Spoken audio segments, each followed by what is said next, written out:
Sup everybody, this is Mattia and today we finally got to it. Today we're going to get a first impression, a first hold of the epic, grand, legendary, incredible Etymotic ER2SE. People have been praising these through the heavens since they came out. These were the better iteration. The ER2XR couldn't match them. So some people were even claiming that these were better. They were dethroning the ER4SR and XR from their legendary status. Some even come and dare to say these are better than Stack's fucking electrostatic headphones, $4,000 of SR009. Jesus Christ. But yeah, those people exist and they stand behind their claims. Today I'm here to state my own opinion about these. And spoilers, in my opinion, they're not endgame, but fuck me in the ass, brother. They are amazing. Um, we're going to get a bit more in depth of what they need and their specific requirements. But hell, man, hell. Yes, they are an improvement over the R2XR, but I still will find that some people might prefer the XR variant to these. First of all, let's get the bad things out of the way. Of course, comfort is the first one. When you're first introduced to Etymotic, the first thing that comes into your mind is how deep do these have to go inside my ear canal? All the way, shove them all the way up your ear canal. They need that insertion. People have been saying this for years, since the R4 came out, the first model. Shove them as deep as you can. That's the rule. They're going to sound better because, well, our ear canal has resonances, and you can cancel them out by having these inserted very close to your eardrum, which sounds scary, but I don't think you should really worry all that much, or these aren't really going to reach your eardrum if that's what you're scared of. The problem will be the comfort. Seeing something that goes so fucking deep into your ear canal, like we're talking about like 3 centimeters, if not slightly more, that can be really intrusive, and some people just cannot stand in-ear monitors. Go figure if they're going to stand these motherfuckers, these ear penetrators. So most people get turned off by the comfort. But if you get past comfort, what you get is literally industry-leading isolation. Isolation with these buds is insane. I'm not joking. They're basically shooting range headphones in terms of isolation. They handily beat ANC headphones, so they'll sure as hell going to surpass even those ear fucking muffs. Like 32 decibels of isolation. Haha, fuck you. Etymotic got you covered with 42 decibels of isolation. With foam tips, of course. With regular silicone tips, which is, I think, what you're probably going to use, what most of you are going to use, you get still 35 decibels of isolation, which is still more than those shooting muffs. Hell, brother, hell. So yeah, definitely will not recommend them for public transportation or just urban trafficking. Urban trafficking. Well, trafficking is for illegal substances. Urban traffic. Let's just say urban traffic. Yeah, that sounds better. You're going to get smashed by a car or a truck. That's for sure. So yeah, isolation does play an important role with these. The other thing you get, and the more important one, is the etymotic tuning.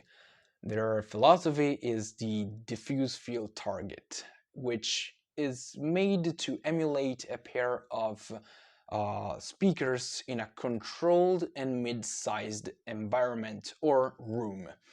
And they kind of accomplish it. You know, the drawback being with having these shoved so deep inside your ear, you're really not going to get that amount of soundstage that, of course, a pair of speakers provides you.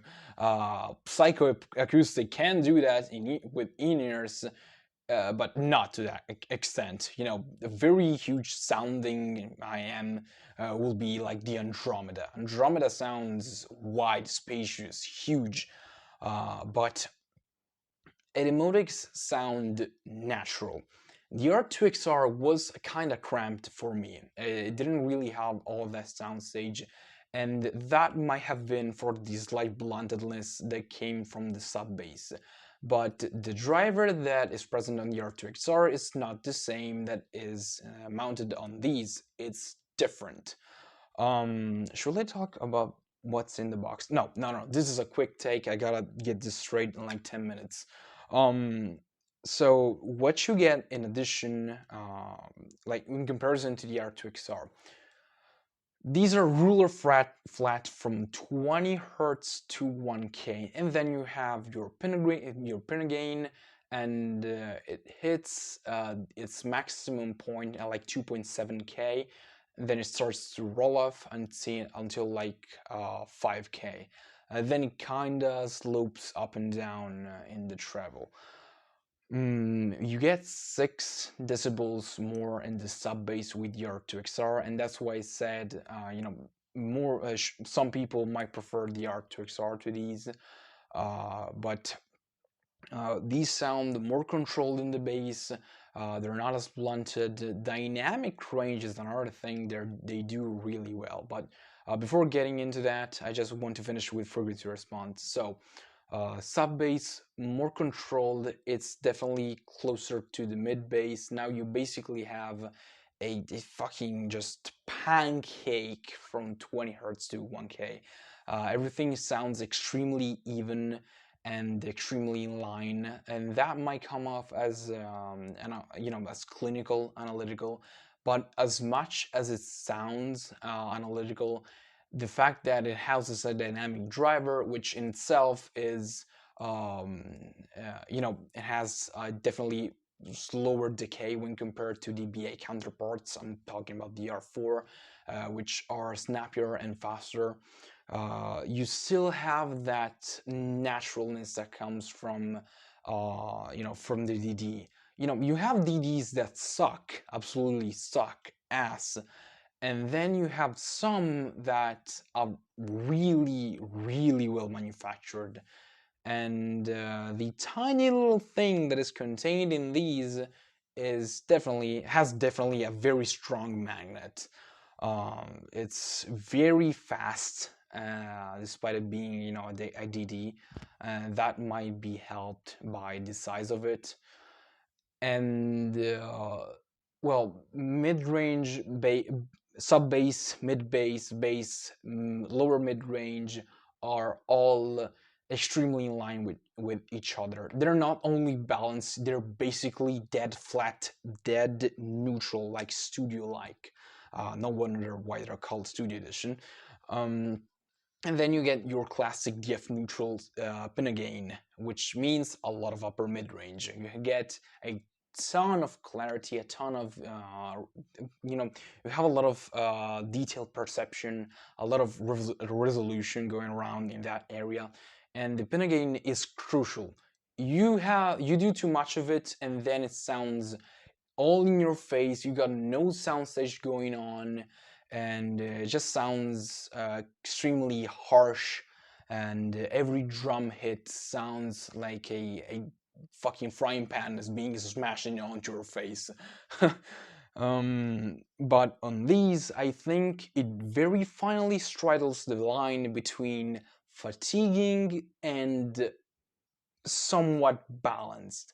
I think it's just literally 1.5 to 2 decibels a bit too much for me, but foams do solve that. With silicons, it's just a tiny bit too much, but not really that massive of a problem.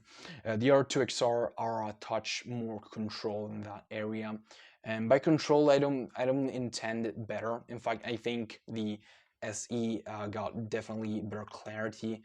It's just that the R2XR are tendentially a bit slower. They have a slower decay, and the sub bass compensates for that very high pinna gain. So up mid-range is crystal clear, extremely defined, and with that comes the music. They're very susceptible to music quality. If you choose a if you choose a a good album, a decent album, some anime OSTs are recorded very well. Zankyu no Terror is already pretty damn well recorded. That sounds very good on these. But then you put something from Mario Bros. Or from the Chemical Brothers, and it's not necessarily mastered all that well, and these shit on it. Literally. Some recordings sound unbearable. Not because of these, it's just the fact that they literally produce and these will be basically the audiophile dream. The audiophile dream will be forgetting about the gear and just listening to the music. These are just a passage. They're just something that music uses to get through. And the accomplishment will be, also in relation to your personal preferences, completely eradicating that the sense of having something producing music and being literally directly associated with the music. You don't have gear anymore, you don't have DACs, amps, IMs, headphones, you don't care about that. When you reach the summit, the end will be the lack of gear, the lack of having to think about having something plugged in your ear, having something on your head, or a pair of speakers. You're just listening to music. And these get extremely close to that, very close. Albums from David Chesky or Postmodern Jukebox are an absolute wonder to listen with these. And before signing off, well, the treble is, as usual, per Etymotic, one of the most well-controlled and at the same time most well-refined trebles that I've ever had the pleasure to listen to. Even more so than the R2XR. I think that tonally the R2XR comes more in line with my preferences. But it's clear that I think objectively the R2XR sounds more defined, just clearer. It's more detailed. You perceive literally more information with these than you do with the R2XR. And that really didn't take any time for me to discover. It was like, oh, holy shit, that's evident. And soundstage is a bit better than the R2XR, definitely, both depth and width, and also dynamic range. One thing that stood out the most to me, aside from the extreme amounts of clarity and the fact that these are clear as a bell, uh, they really can adapt to anything and make it sound like shit or heaven. Um, and I recommend you to check out Mountains from Interstellar for what I'm about to say. Dynamic range, which is basically how much of a room you have between a quiet part of the song or an instrument being played and a loud one. How much room, how much actual space do you have between that and that? Dynamic range, for example, in photography is the difference between a less color part, a darker part, and a more vivid one that is definitely like that has much more light being shot into it, and much more coloration. That's kind of the analogy. Dynamic range also works for audio, of course. And these have the best dynamic range I've heard on anything, surpassing even the R2XR, which already surprised me for the price point. Like, the plateau of the $100 IM section is very well tuned. You can find very well tuned offerings such as the Duno Titan S, the Moondrop 2, the Moondrop Kato. Well, that's $200. But none of them really convey a sense of dynamic scaling. Well, guess what these do? They play dynamics so well, man. Orchestral passages and drops from EDM tracks, dubstep tracks, just sound so good, almost too good sometimes. I have to lower the volume. So go check Mountains from Interstellar. I'm going to link it in the description.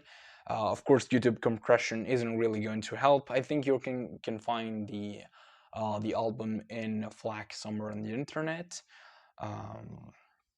But yeah, I'm wholly satisfied. The only nitpick will be the lack of sub bass and a bit too much upper mid range. Like, I'm not talking about, oh my god, I'm dying. There's just literally it's just a small nitpick, like 1.5 decibels less. I wouldn't have really complained, but again, that could have affected the clarity, which is the strongest point for these, aside timbre, which basically sounds like real life. Yeah, holy shit, that's all I have to say. They're incredible. Full review coming next, but yeah, you kind of guessed my feelings about these. There are some things I still have to secure, but yeah, yeah, it's a yeah, yeah, most definitely. See you next time. Well, goodbye.